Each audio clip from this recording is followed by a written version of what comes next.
আসসালামু আলাইকুম। 64 জেলা ড্রাইভার সাহেব ভাইয়ারা, আপনাদের জন্য একটা খুশির খবর।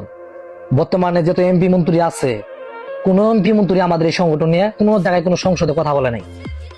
শুধু একটা ব্যক্তি, একজন প্রতিমন্ত্রী বিপি নূর, উনি কথা বলেছেন। মে মাসের 1 তারিখে 64 জেলা থেকে যত ড্রাইভার হেল্পার মহাজন আছেন সবাইকে আসতে বলেছেন।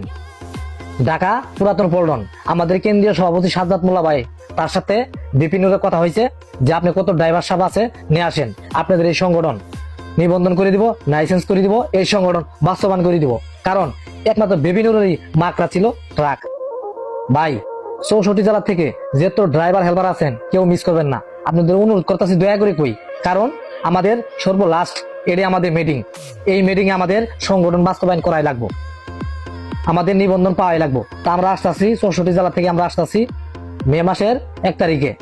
সবাই উপস্থিত থাকবেন আর ভিডিওটা সবাই শেয়ার করবেন, কারণ আমাদের অধিকার আমরা চাই। নির্যাতিত মোটর শ্রমিক একত্র ঐক্য সমগ্র বাংলাদেশ 64 জেলায় এক হয়েছে। সবাই দোয়া করবেন, ভালো থাকবেন। আসসালামু আলাইকুম।